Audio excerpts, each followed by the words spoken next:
निखिल भाई, बहुत बहुत स्वागत है आपका हमारे आईबीएम पॉडकास्ट के प्लेटफॉर्म खेल नीति पर। और मुझे लग रहा है आपको बहुत मजा आने वाला है यहाँ पे, क्योंकि कमेंट्री में तो बड़ा कम टाइम मिलता है बातचीत करने का। यहाँ आपके पास फुल ऑन टाइम है कि आप पूरा एक्सप्लेन करें जो कुछ भी आप मैदान पे देख रहे हैं। जी, बहुत बहुत शुक्रिया राजीव भाई। मैं भी बहुत एक्साइटेड हूँ जी कि पॉडकास्ट में मेरी आवाज और लोगों तक वो चीजें पहुंचा सकूं, जो कई बार वो चीजें जो बहुत सी चीजें समझ नहीं पाते, या जी वो बहुत सी चीजें उनके पास पहुंच नहीं पाती। क्योंकि फर्क ये है कि जब आप गेम देखते हैं तो हर गेम का जो होता है उसके पीछे पिछले ओवर में क्या हुआ उसका बहुत बड़ा एक कारण होता है, जो अगले जी ओवर में होने वाला है या अगली गेंद पे होने वाला है। किसी कप्तान ने वो क्यों निर्णय लिया, क्यों नहीं लिया, तो ये सब चीजें गुफ्तगू आपके साथ करेंगे। आप भी भाई लेफ्ट आर्म फास्ट बॉलर हैं, आप भी तैयार हैं? थंडरस्टॉर्म आया अहमदाबाद के मैदान पर। मुझे लग रहा है कुछ ऐसे ही थंडरस्टॉर्म आ गया था मेरे घर पे भी, क्योंकि थोड़ी देर के लिए इंटरनेट कनेक्शन रुका। लेकिन थंडरस्टॉर्म ने यहाँ तो शो रोक दिया, लेकिन वहां शो विराट कोहली के पक्ष में कर दिया। ड्यू फैक्टर चला गया और अचानक मैच की तस्वीर पूरी बदल गई। ये कोहली का किस्मत कनेक्शन इसको कहेंगे। एबी डिविलियर्स का थंडरस्टॉर्म, दूसरा एक और थंडरस्टॉर्म की बात कर लें।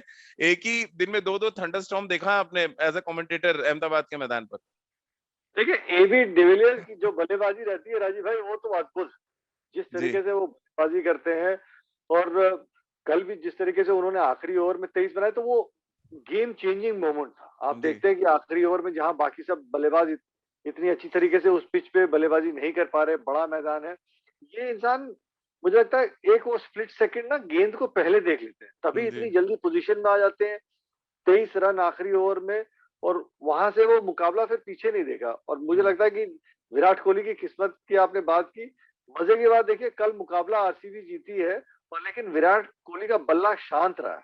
जी तो जब उनका बल्ला शांत है फिर भी अगर आरसीबी जीत रही है, तो पता चलता है कि टीम की गहराई कितनी है। जी उनका बल्ला बोलने लगेगा तो फिर और आसान हो जाएगा उनको जीतने के लिए।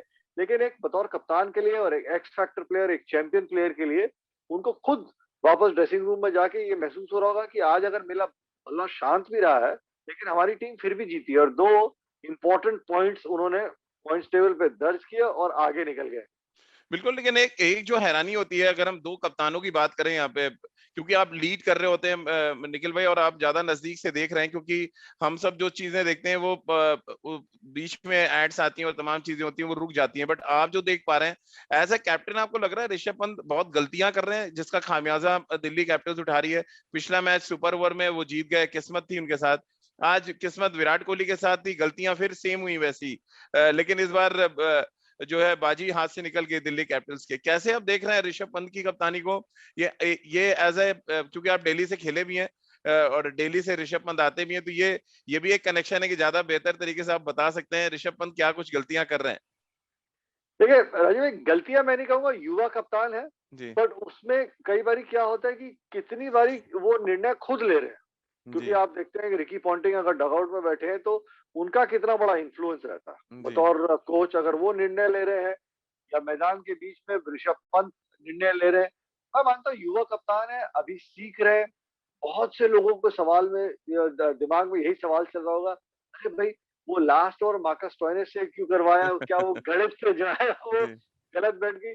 देखिए, अगर आप उनको देखेंगे बल्लेबाजी करते हुए, एबी डिविलियर्स को, तो उनकी सोच यही उस समय थी कि मैं अपने प्रमुख गेंदबाजों से गेंदबाजी करा लूं, उनको विकेट आउट करने के लिए। अगर उस टाइम जी पे एबी डिविलियर्स आउट हो जाते तो इतने रन भी नहीं बनते। हम्म और एक बार एबी डिविलियर्स राजीव सेट हो जाता है, आपको भी पता है, तो दुनिया का कोई भी गेंदबाज हो, तो उसके लिए आखिरी ओवर डालने के लिए बड़ा मुश्किल होता है। डेल हम्म स्टेन वाला याद है ना, उनको मैदान के चारों तरफ दिखाया था। तो वो एक जी पट है, मैं मानता हूँ कि उस समय वो निर्णय सही था कि जी उन्होंने कि अपने मेन बॉलर से बॉलिंग कराई, कि उनको आउट करने की सोच थी। T20 में बतौर गेंदबाज ना आप तभी बच सकते हैं जब सामने वाला बैट्समैन आउट हो जाए।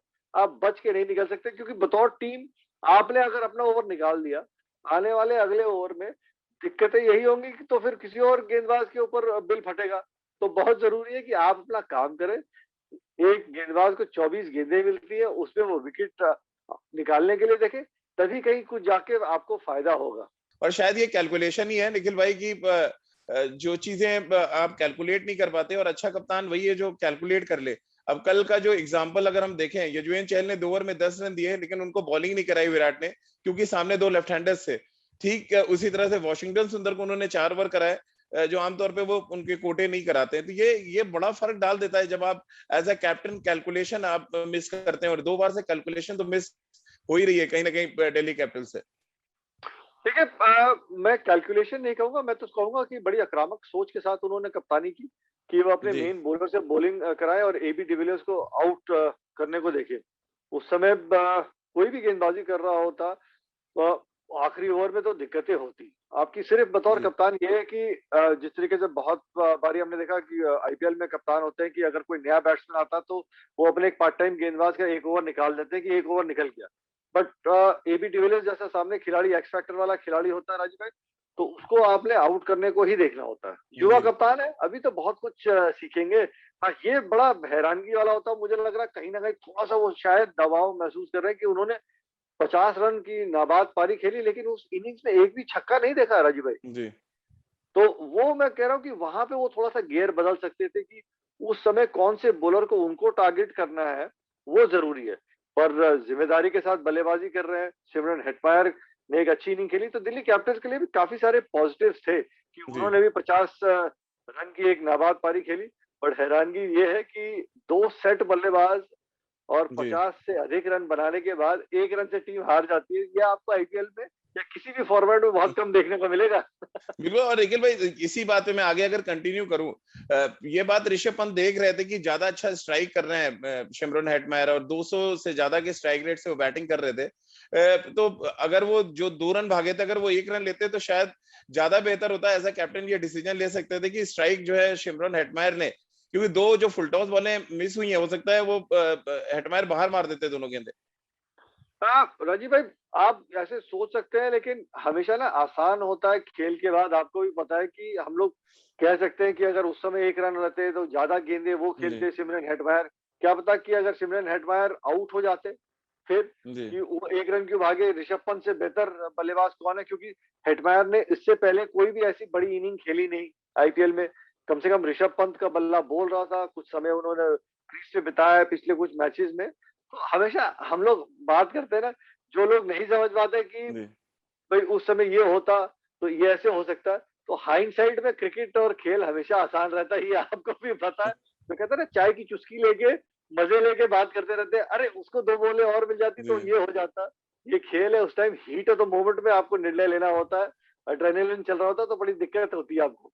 तो क्या आपको लग रहा है विराट कोहली का एक्सपीरियंस ज्यादा भारी पड़ गया है दिल्ली कैपिटल्स में, जिस तरह की कप्तानी उन्होंने की, जो बॉलिंग चेंजेस किए, और जिस तरह से वॉशिंगटन सुंदर का उन्होंने इस्तेमाल किया, क्योंकि उनको पता था थंडरस्टॉर्म आया है, बहुत ज्यादा ड्यू फैक्टर नहीं है, तो आप वॉशिंगटन सुंदर से गेंदबाजी करा के मैच को निकाल ले जाएं, और 2 लेफ्ट हैंडर सामने थे।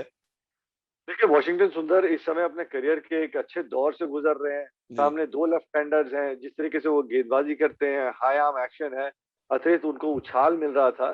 तो मैं कहूंगा कि उनके 4 ओवर तो फर्क डालते ही हैं, लेकिन जिस तरीके से मोहम्मद सिराज गेंदबाजी कर रहा है, जी आप उनको देखें इंडिया खेलने से पहले और इंडिया खेलने के बाद, वो नीली जर्सी पहनने के बाद वो जब दौड़ के आ भी रहे हैं, उनमें वो ऊर्जा नजर आ रही है। जी अतिरिक्त ऊर्जा की वो दम से डालेंगे, एक वो कॉन्फिडेंस, एक वो सेल्फ बिलीफ नजर आ रहा है कि कोई भी बल्लेबाज सामने हो, मैं उनको आउट कर दूंगा या उनको रन नहीं बनाने दूंगा। उन्होंने जी कल ये बात भी कही कि मेरे दिमाग में ना सिर्फ एक ही सोच थी कि मैंने अपने यॉर्कर सही जगह पर डालने हैं, और उस कॉन्फिडेंस से डाला।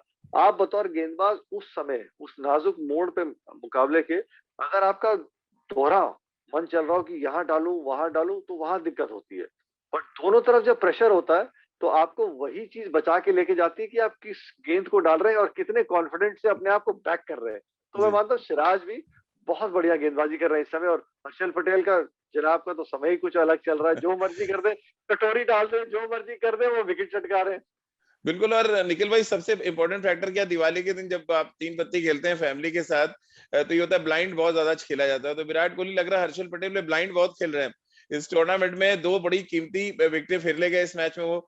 एक तरफ जब उन्होंने शुरुआत में पृथ्वी शॉ को आउट किया, फिर जब मैच बहुत क्रूशियल स्टेज पे था तो मार्कस स्टोइनिस का विकेट ले गए। देखिए, वो इस समय अच्छी गेंदबाजी कर रहे हैं। आपको याद होगा शायद, तो पहला ही मुकाबला था जब उन्होंने 5 विकेट भी चटकाए। जी, उनका स्लोअर बॉल में एक आर्ट है कि उनका गेंद डिप करता है। एक बैट्समैन जी, को डिप का मतलब समझा दें सबको कि डिप का, कि बैट्समैन को लगता है उनके पास गेंद करीब आ रही है और एकदम से दूर रह जाती है। जी, और अब एक गेंदबाज 135 किलोमीटर 137 किलोमीटर प्रति घंटा पे जब स्लोअर वन डालता है और डिप के साथ डालता है, थोड़ा सा विकेट में पकड़ भी मिलती है, मदद मिलती है, तो उनको हिट लगाना बड़ा मुश्किल है। इसमें जी, कोई दो राय नहीं कि विराट कोहली ने उनका बहुत बढ़िया तरीके से इस्तेमाल किया, लेकिन ये आरसीबी के गेंदबाज इस समय बहुत अच्छे एक दौर से गुजर रहे हैं और उनकी स्किल लेवल इस समय कहीं ज्यादा बेहतर नजर आ रही है और इसी की वजह से वो बार बार इतनी सफलता हासिल कर रहे जी। और पॉइंट शैली में अब दोबारा से आरसीबी टॉप पर है। निखिल भाई, क्या इसको संदेश माना जाए कि 14 सालों का जो एक सूखा चला आ रहा है आरसीबी के साथ, जो आरसीबी के फैंस हैं उनको थोड़ा सा खुश होने का मौका मिले, एक सपना जो आरसीबी के फैंस देख रहे हैं, आरसीबी फ्रेंचाइजी देख रही है, क्या आपको लग रहा है वो सूखा खत्म होने के आधे रास्ते कम से कम आ गए हैं, या अभी थोड़ी और गुंजाइश है? क्योंकि 10 पॉइंट्स हो गए हैं और मिनिमम 14 पॉइंट्स चाहिए आपको प्ले ऑफ क्वालिफाई करने के लिए। तो अभी मैचेस बहुत हैं आरसीबी के पास। कैसे आप देख रहे हैं अभी तक का जो सफर रहा आरसीबी का, और जिस तरह से पॉइंट शैली में वो दोबारा नंबर 1 पर पहुंचे हैं? हैं। अच्छी क्रिकेट खेल रहे हैं। पहले हम लोग जी, यही सोच रहे थे क्योंकि न्यूट्रल वेन्यूज हैं, 6 वेन्यूज हैं। पहले चेन्नई में खेल रहे थे, थोड़ा सा स्लो विकेट था कि किस तरीके की बैटिंग है आरसीबी की, उनको कहीं दिक्कत तो नहीं होगी, लेकिन वहां पे उन्होंने बढ़िया प्रदर्शन किया। उनकी गाड़ी ना पटरी पे चल रही है और बड़ी जोर शोर से दौड़ रही है। जी, आपने कहा कि ये 14th ईयर है, सूखा है, 14 साल का बनवास, 14th आईपीएल है, नंबर 5 बैठता है।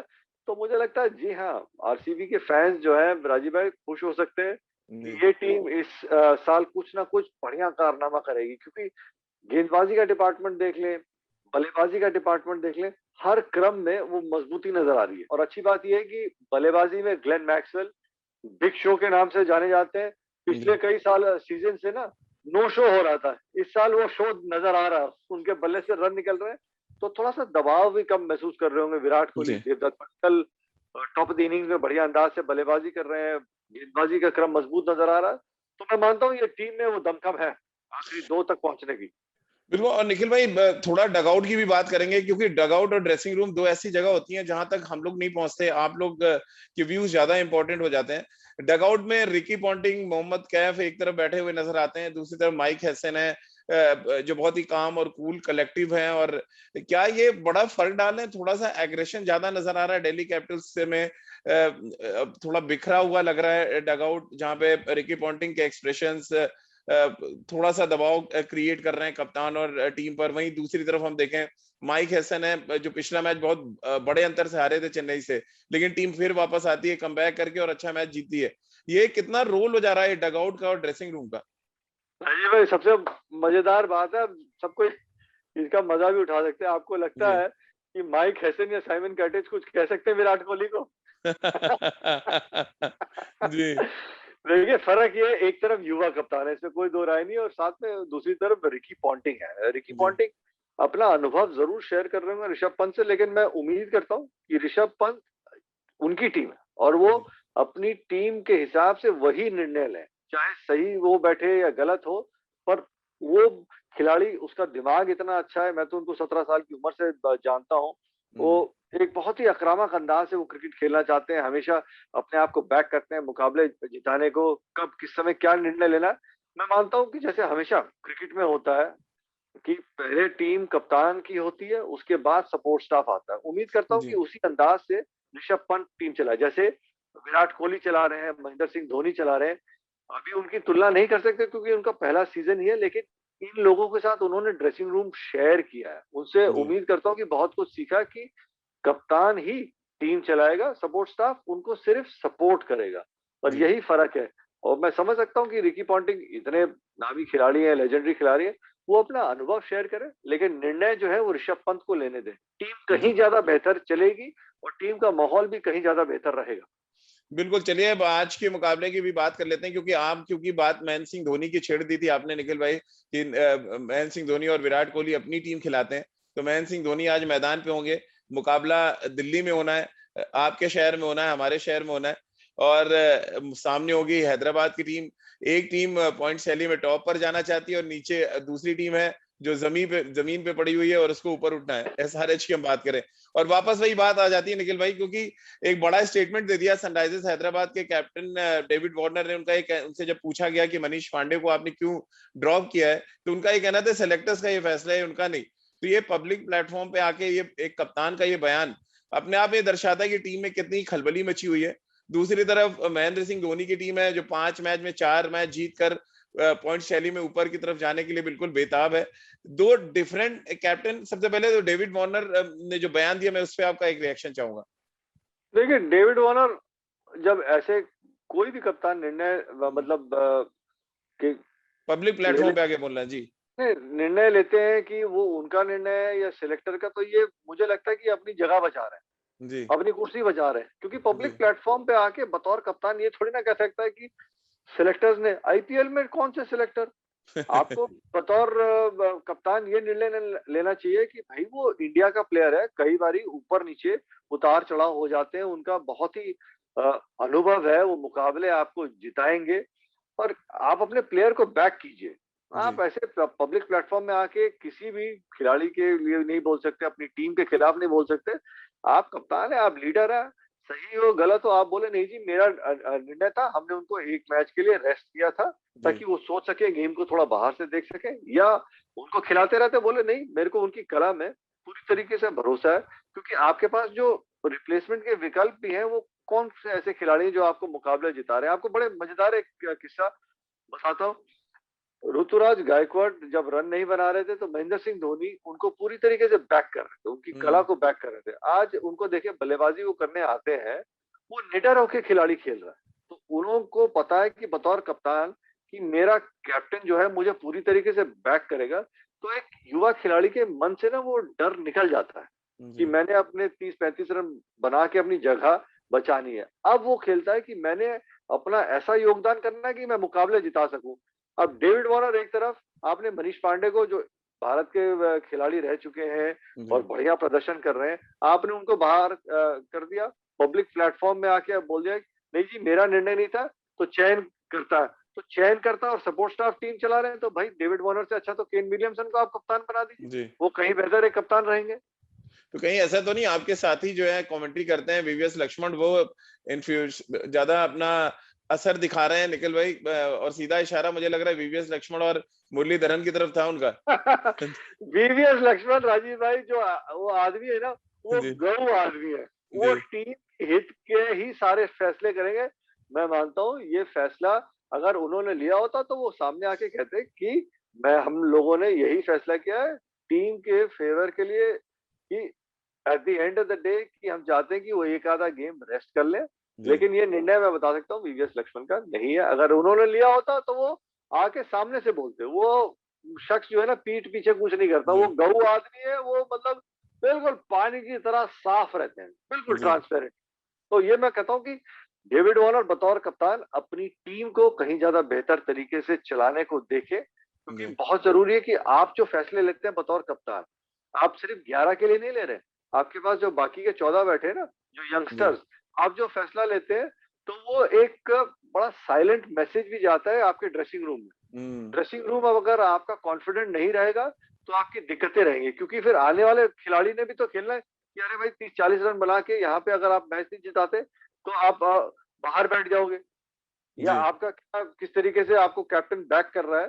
तो वो आप इनसिक्योरिटी किसी भी टीम में नहीं चाहते जी।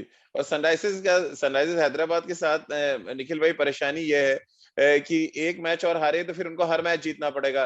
प्लेऑफ का जो अगर जाने तक के सफर की हम बात करें, कितना इंपॉर्टेंट देख रहे हैं आप आज चेन्नई के खिलाफ ये मुकाबला। और थोड़ा पॉजिटिव बात भी कर ले सनराइजर्स हैदराबाद की कि 8 मैचेस उन्होंने दिल्ली में खेले हैं, जिनमें 6 मुकाबले वो जीते हैं। तो ये एक पॉजिटिव चीज है। जो दिल्ली जब उतरे होंगे एयरपोर्ट पे तो डेविड वार्नर को उनके जो आंकड़ों के सरताज होंगे उन्होंने बताया होगा कि आंकड़े कम से कम यहाँ ठीक हैं आपके साथ। देखिए आंकड़े तो वो चीजें है राजीव भाई जो चीजें हो चुकी है जी। लेकिन बतौर टीम अगर वो पॉइंट्स टेबल देखे ना, क्या गुरु अब तो 8वें नंबर पे है, अब इससे नीचे तो कहीं जाऊंगा नहीं। जी। तो अब धीरे धीरे गाड़ी पटरी पे लानी होगी।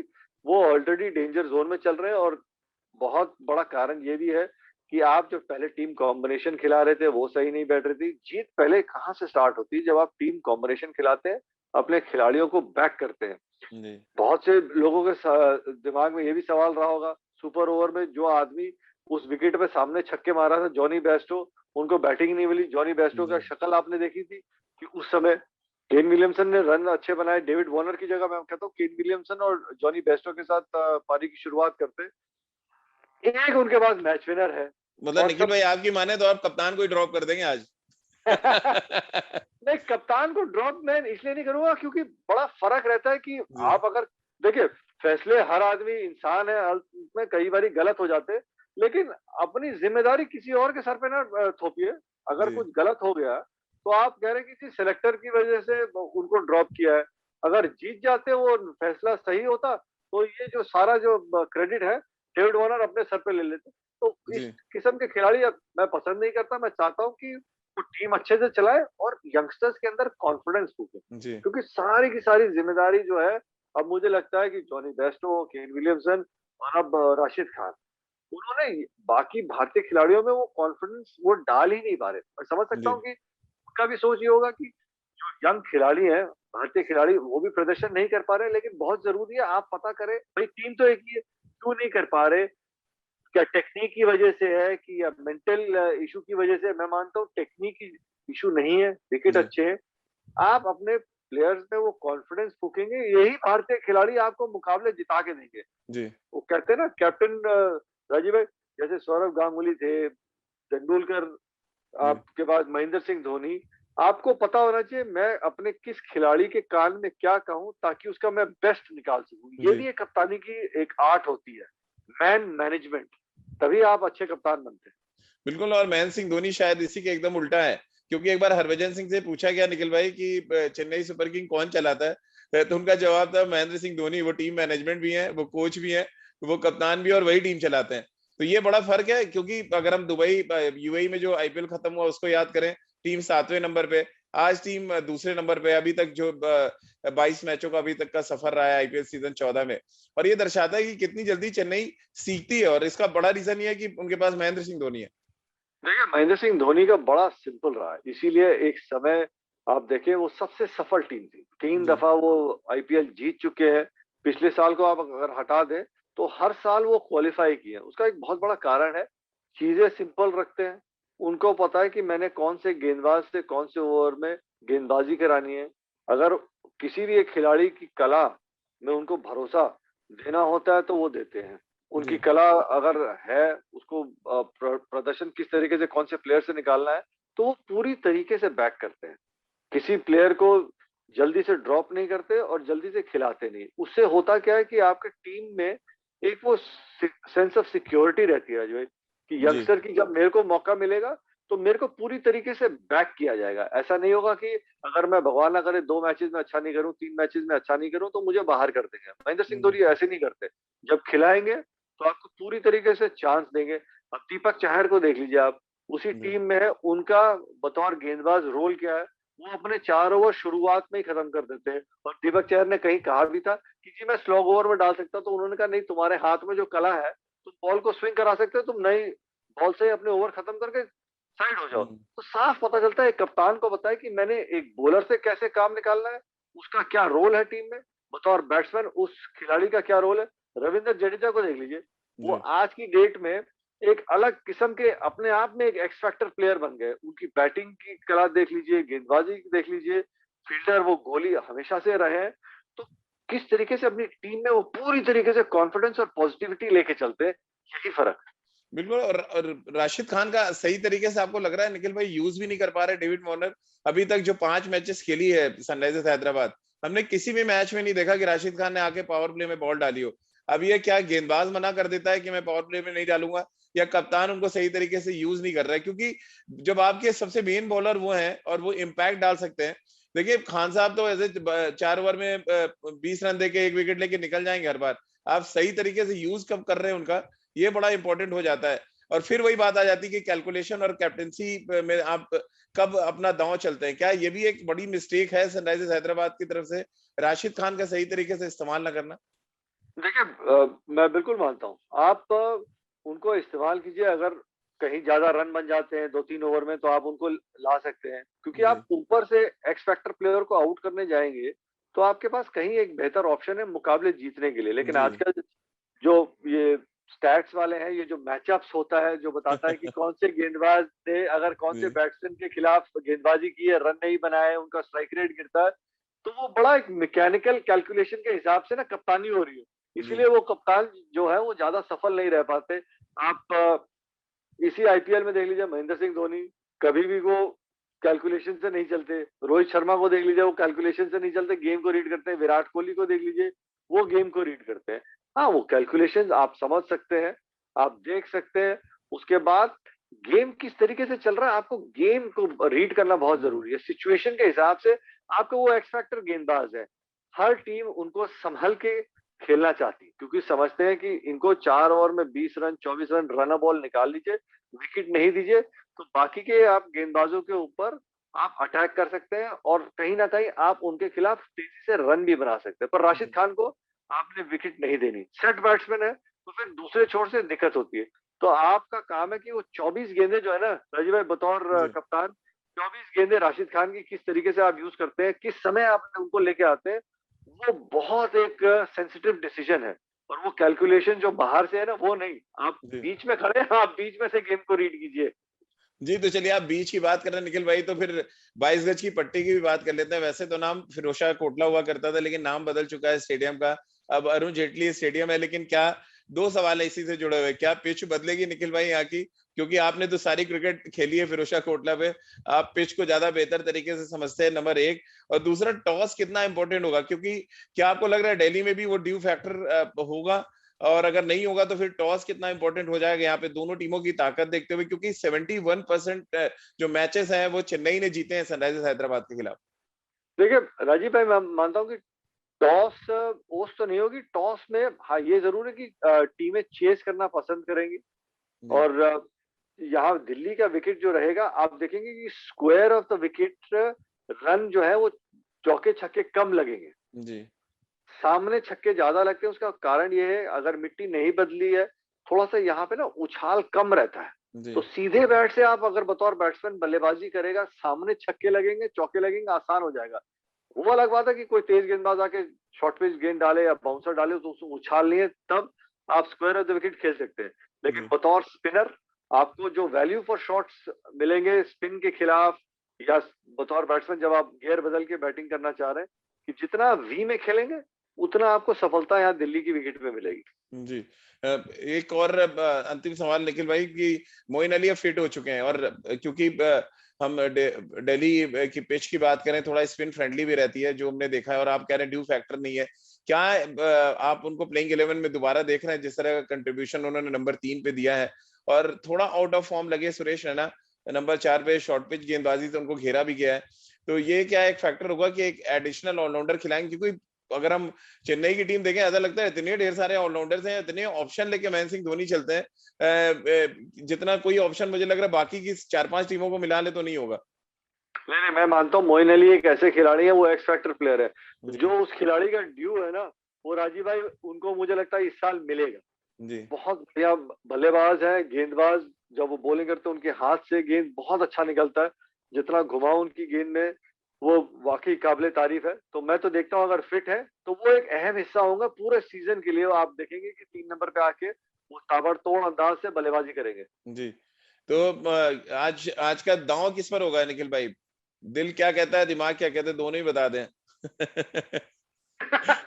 अब देख लीजिए फर्क किधर है। जी लेकिन देखिए क्योंकि दिल जी दिल और दिमाग दोनों जो है ना, वो कहते हैं, हम लोग मजाक करते रहते आपस में, येलो, यानी कि येलो लव ओनली चेन्नई। तो आ, हैदराबाद हाँ जरूर कुछ अलग अद्भुत कर सकते हैं, जॉनी वेस्टो या केन विलियमसन या डेविड वार्नर कुछ अद्भुत कर दे।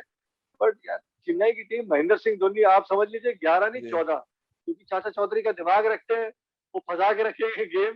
तो मैं मानता हूँ चेन्नई का पलड़ा भारी है।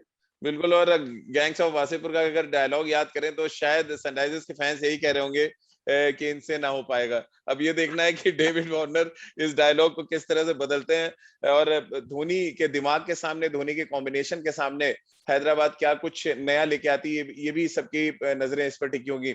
निखिल भाई बहुत बहुत शुक्रिया खेल नीति पर हमारे साथ जुड़ने के लिए।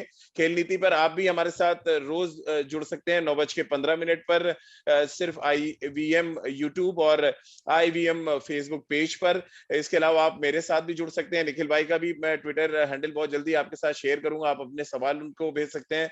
आप मुझे सवाल भेज सकते हैं ट्विटर और इंस्टा पे @राजीव मिश्र। और इसके अलावा आप सुन सकते हैं खेल नीति का हर एपिसोड IVM ऐप पर और IVMpodcast.com पर। इसके अलावा गाना, स्पॉटिफाई, सावन, गूगल पॉडकास्ट या अन्य IVM पॉडकास्ट पर भी आप लगातार खेल नीति के हमारे हर एपिसोड को सुन सकते हैं।